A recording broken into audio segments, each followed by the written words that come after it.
तो फ्रेंड्स, आप एक बार फिर स्वागत है ईवीआई के एक और व्याख्यान में। हमने जो सेमेस्टर सेकेंड है उसकी जो पहला पेपर है वो प्रारंभ किया था। पेपर फर्स्ट में भी हमने जो यूनिट फर्स्ट है उसमें जो एनिलिडा का वर्गीकरण था उसको देखा था। आज हम जो उससे आगे वाला फाइलम है अर्थात फाइलम ऑर्थोपोडा उसका अध्ययन करेंगे। सबसे पहले हम उसके कॉमन कैरेक्टर्स देखेंगे जो कि हमारा आज का व्याख्यान होगा, और अगले व्याख्यान में हम उसका वर्गीकरण देखेंगे। तो सबसे पहले जब हम किसी भी संघ को चालू करते हैं तो हमें ये मालूम होना चाहिए कि उसकी उत्पत्ति कहाँ से हुई है। तो जब हम संघ ऑर्थोपोडा की बात करते हैं तो हमें मालूम है कि जो संघ ऑर्थोपोडा है उसकी उत्पत्ति कहीं ना कहीं जो आदिम पोलिकित प्राणी है पोलिकिटा हमने जो संघ एनिलिडा है उसमें पढ़ा था कि जो पोलिकिटा के प्राणी है उसमें सूख की मात्रा अधिक होती है और भी अन्य कई लक्षण पढ़े थे, उसके बाद उदाहरण देखे थे। लेकिन यहाँ पर हम ऑर्थोपोडा की उत्पत्ति की बात करें तो कुछ वैज्ञानिकों का मानना है कि इनकी उत्पत्ति आदिम पोलिकिटा से हुई है, जबकि कुछ वैज्ञानिकों का मानना है कि जो ऑर्थोपोडा की उत्पत्ति है वो ऑर्थोपोडा और एनिलिडा के कॉमन एंसेस्टर से हुई है। मतलब ये दोनों कहीं ना कहीं आपस में संबंधित हैं। उसके बाद में यदि हम ऑर्थोपोडा संघ की बात करते हैं तो यह प्रोटोस्टोम प्राणी है, और यह जो ऑर्थोपोडा संघ है यह प्रोटोस्टोमिया के कहीं ना कहीं अंतिम हिस्से या अंतिम सिरे की ओर अपन को दिखता है, क्योंकि इसके बाद में केवल मोलस्का ही ऐसा संघ है जो कि प्रोटोस्टोमिया आएगा। अब इसके बाद में यदि हम एनाटॉमिकल कैरेक्टर्स की बात करें तो हम देखते हैं जो ऑर्थोपोडा प्राणी होते हैं उनका शरीर है वो शीर्ष, वक्ष और जो उदर है उसमें विभाजित रहता है। हेड, थोरैक्स और एब्डोमेन में विभाजित रहता है।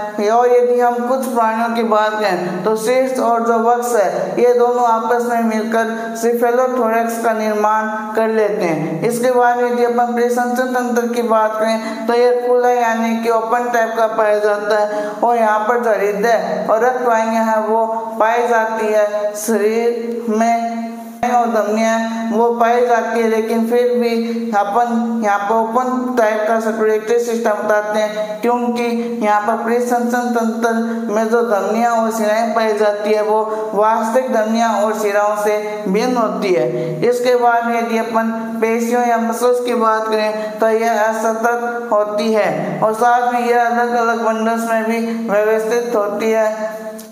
उसके बाद यदि अपन पक्षमाप की बात में तो यह पूर्णतः अनुपस्थित होते हैं, अर्थात कंप्लीटली एब्सेंट होते हैं। मतलब कि किसी भी अंग में यहाँ पर पक्षमाप देखने को नहीं मिलते हैं।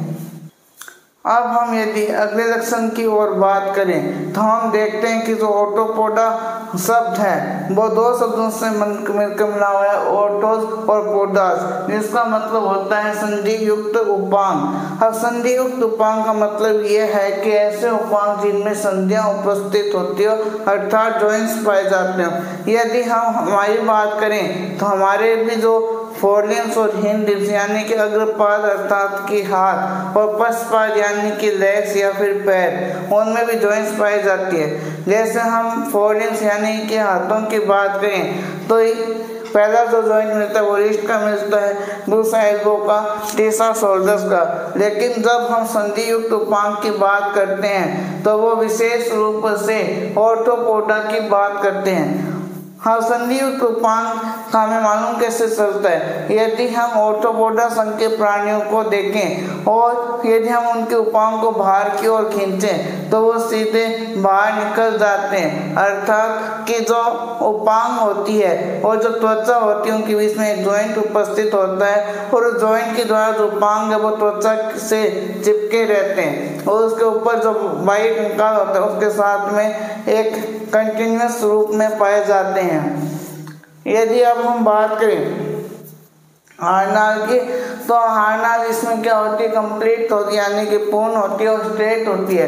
और कंप्लीट हारनाल का मतलब ये होता है कि उसमें जो एनस और माउथ अर्थात जो गुर्दा और मुख होते हैं वो पाए जाते हैं। और स्ट्रेट एलिमेंट्री कैनाल यानी सीधी हारनाल का मतलब ये होता है कि जो गुर्दा और मुख है वो विपरीत छोर पर उपस्थित होते हैं। अब यहाँ पर जो हारनाल पाई जाती है और उसमें जो मुख होता है वो भोजन के अंतर ग्रहण करने में सहायक होता है। और जो ऑर्थोपोडा संघ के प्राणी हैं उनके मुख में अलग अलग प्रकार के उपांग पाए जाते हैं, जैसे हम देखते हैं काटने और चबाने वाले, भेदन और चूसन यानी कि पियर्सिंग एंड सकिंग, चवन व लेहनकारी मतलब च्यूइंग एंड नेपिंग, उसके बाद में स्पंजिंग टाइप और उसके बाद में साइफनस टाइप। तो ये 5 प्रकार के उपांग ऑर्थोपोडा संघ के प्राणियों में पाए जाते हैं। यदि हम काटने और चबाने वाले मुखांगों की बात करें तो ये कॉकरोच में पाए जाते हैं। इसी प्रकार भेदन व चूसन यानी कि पियर्सिंग एंड सकिंग की बात करें तो मच्छर, खटमल, एफिड्स में उपस्थित होते हैं। इसके बाद में यदि अपन चवन व लेहनकारी मतलब कि च्यूइंग एंड लैपिंग प्रकार के मुखांग की बात करें तो यह मधुमक्खियों में स्पष्ट रूप से पाए जाते हैं। यदि हम स्पंजिंग टाइप में देखें तो ये अपन को घरेलू मक्खियों में देखने को मिलते हैं। यदि हम साइफनस टाइप की बात करें तो ये हमें तितलियों में देखने को मिलते हैं। और ये जो मुखांग या फिर जो मुख्य उपांग है या फिर इन्हें हम मुख्य उपांग या फिर माउथ अपेंडेजेस कहते हैं। ये एक प्रकार से अपन को जो अनुकूलन है, जो सन अनुकूलन है यानी जो फीडिंग एडेप्टेशन है उसकी ओर संकेत करते हैं कि जो अलग अलग आवास में रहने वाले जीव हैं उन्होंने अपने मुखांगों को उनके आधार पर अनुकूलित कर लिया है। इस अब यदि अपन श्वसन की बात करते हैं तो अपन देखते हैं कि जो श्वसन है वो देह भित्ति यानी कि बॉडी सरफेस, ट्रेकिया, गिल और फुफ्फुस के द्वारा किया जा सकता है, लेकिन कुछ प्राणियों में फुस्त फुफ्फुस या बुक लंग्स भी पाए जाते हैं। और यहाँ पर जो व्यवस्था होती है फुफ्फुस की या लंग्स की वह किताब के प्रश्नों के समान होती है, इसलिए इन्हें हम फुस्त फुफ्फुस कहते हैं। अब देह भित्ति द्वारा श्वसन करने के लिए देह भित्ति को लगातार नम नहीं रखा जाता है। और जो गिल्स द्वारा श्वसन होता है वो जलीय प्राणियों में किया जाता है और ट्रेकिया द्वारा श्वसन है वो स्थलीय प्राणियों द्वारा किया जाता है। अब यहाँ पर यदि उत्सर्जन की बात करें तो यहाँ पर अपन को 2 प्रकार के अंग देखने को मिलते हैं। एक तो मिलता है मैलपिजियन ट्यूबुल्स जो कि स्थलीय प्राणियों में पाया जाता है और जो स्थलीय प्राणी है वो मैलपिजियन नलिका के द्वारा अपने उत्सर्जित पदार्थों को बाहर निकालते हैं। उसके बाद यदि अपन ग्रीन ग्लैंड या कोक्सल ग्लैंड्स की बात करें तो ये जो अंग है ये जलीय प्राणी में पाए जाते हैं और जलीय प्राणी इनके द्वारा अपने उत्सर्जित पदार्थ को बाहर की ओर निकालते हैं। अब यदि अपन नर्वस सिस्टम या तंत्रिका तंत्र की बात करते हैं तो यह सुविकसित होता है और इसमें अधर तंत्रिका जो है डोर्सल नर्व पर पाए जाते हैं और यह संख्या में 2 होते हैं, अर्थात 1 जोड़ी पाई जाती है और इन्हीं से जो लेटरल शाखाएं हैं, जो पार्श्व शाखाएं हैं वो निकलती हैं। इसके बाद यदि अपन ब्रेन या मस्तिष्क की बात करें तो ये 3 भागों में विभाजित रहता है, प्रोटोसेरिब्रम, ड्यूटेरोसेरिब्रम, ट्राइटोसेरिब्रम। यहाँ पर कैलोरी सीरेटा प्राणियों में ट्राइटोसेरिब्रम उपस्थित नहीं होता है, यह हमारे लिए ध्यान देने योग्य बात है। इसके बाद यदि अपन अंतःस्रावी तंत्र या फिर एंडोक्राइन सिस्टम की बात करें तो यह पूर्ण विकसित होता है। यदि हम किसी भी ऑर्थोपोडा संघ के लाइफ साइकिल को या जीवन वृत्त को देखें तो यहाँ पर जो एंडोक्राइन सिस्टम या अंतःस्रावी तंत्र है वो महत्वपूर्ण भूमिका निभाता है। तो जब हम आगे संवेदनाओं या सेंसरी ऑर्गन्स की बात करते हैं तो हम देखते हैं कि यहाँ पर एंटीन्यूज स्पर्श ग्रह यानी कि टेक्टाइल रिसेप्टर्स, रसायन ग्रह यानी केमो रिसेप्टर्स, सरल नेत्र सिंपल आइज, कंपाउंड आइज यानी कि संयुक्त नेत्र और स्टेटोसिस्ट यानी कि जो संतुलन पुटिका है वो पाई जाती है। यदि हम आगे लिंग की बात करें तो हम देखते हैं कि यहाँ पर जो दोनों लिंग होते हैं वो पृथक होते हैं, अर्थात यह एक लिंगी या डायोइसियस होते हैं। अब यदि अपन सेक्सुअल डाइमॉर्फिज्म या लैंगिक द्विरूपता की बात करें तो यह कुछ प्राणियों में पाई जाती है, अर्थात कुछ प्राणियों में नर और मादा में आसानी से अंतर किया जा सकता है। यदि हम आगे निषेचन यानी फर्टिलाइजेशन की बात करें तो वह आंतरिक या इंटरनल होता है, यानी कि मादा के शरीर के अंदर होता है। परिवर्धन है वो प्रत्यक्ष या अप्रत्यक्ष हो सकता है, अर्थात इसमें लार्वा अवस्था पाई जा भी सकती है और नहीं भी पाई जा सकती है। यदि प्रत्यक्ष परिवर्तन होगा तो लार्वा अवस्था नहीं पाई जाएगी, और यदि अप्रत्यक्ष परिवर्तन होता है तो हमें एक या एक से अधिक लार्वा अवस्थाएं देखने को मिलती है।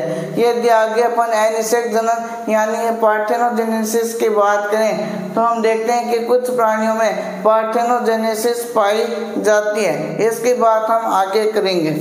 यदि हम आगे गमन की बात करें कि इनमें लोकोमोशन किसके द्वारा होता है तो वो पांगों के द्वारा या अपेंडेजेस के द्वारा होता है। अपन ने देखा कि जो ऑर्थोपोडा संघ के प्राणी होते हैं उसका विशिष्ट लक्षण या कैरेक्टरिस्टिक फीचर्स होता है कि उनमें जो जॉइंटेड लेग्स हैं या जॉइंटेड अपेंडेजेस पाए जाते हैं और वो अलग अलग कार्य करते हैं, जैसे गमन, आसन या फिर तैरने में भी यह सहायक होते हैं। इसके बाद यदि अपन बाह्य कंकाल की बात करें तो यह काइटिन से निर्मित होता है जो कि एक कार्बोहाइड्रेट का बहुलक है।